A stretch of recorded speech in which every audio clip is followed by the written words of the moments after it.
அதே மாதிரி அதை போறப்போக்கில் அதையும் சொல்றாரு, குர்பானி கொடுக்கறது வந்து எல்லாரும் வசதியா இருக்குன்னு இந்த மாட்டுல 7 பேர் சேர்ந்து பங்கு கொடுக்குறீங்க, அப்படி செய்யக்கூடாது, ஆடுதான் கொடுக்க வேண்டும். குர்பானி என்று சொல்லப்படக்கூடிய பிராணி என்று சொன்னால் ஆடு. அந்த ஆடு அல்லாம நீங்க மாட்டுக்கு ஆப்ஷனுக்காக குர்பானி கொடுப்பதற்கு சென்றால் மாடு ஒட்டகம் கொடுக்கலாம், தப்பு கிடையாது.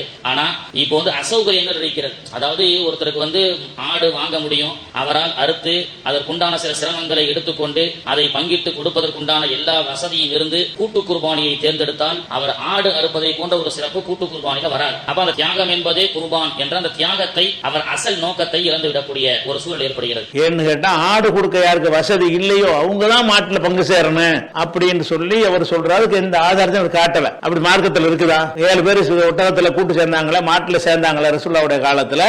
உங்களுக்கு ஆடு வசதி இருந்தால் சேராதீங்க, ஆடு வசதி இல்லாதவர்கள் சேருங்கன்னு சொன்னாங்களா? கிடையாது. அந்த காலத்துல ஒரு ஆடும் சரி ஒரு மாட்டினுடைய 7 பங்கும் சரி சமமா இருந்துச்சு. நம்ம காலப்போக்கில் மாறிடுச்சு. உண்ணக்கூடியவர்கள் குறைவா இருக்கிற பகுதியா இருந்துச்சுன்னு வைங்க, அங்க மாட்டுக்கு வேல்யூ இருக்காது.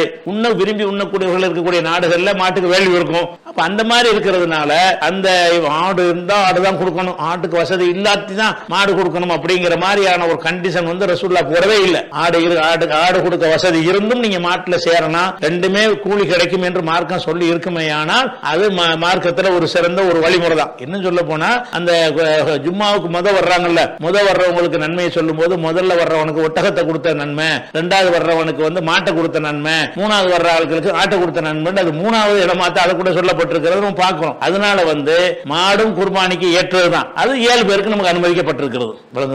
7 பேருக்கு நமக்கு அது எதனால இவருக்கு வருதுன்னா, குறைஞ்ச காசு இருக்குல்ல, ஒரு 5000 ரூபாய்க்கு ஒரு பங்குங்கிறாங்க. ஆனா ஒரு ஆடு 20000 ரூபாய் வரும். 20000 ரூபாய்க்கு ஒரு ஆடு வாங்குறதுக்கு பதில் 5000 ரூபாய்க்கு மாட்டுல ஷேர் பண்ணலாமே, அப்படி கால்குலேட் பண்ணி என்ன செய்யறாரு, அது நீங்க மாடு கொடுக்க கூடாதுங்கிறாரு. அது சொல்வதற்கு ஒரு அதிகாரம் கிடையாது. ஆடு மாடு ஒட்டகத்துல 3இல் எதை வேண்டுமானாலும் கொடுக்கலாம், எல்லாம் சமமானதுதான், அதுல மாற்று கருத்து கிடையாது.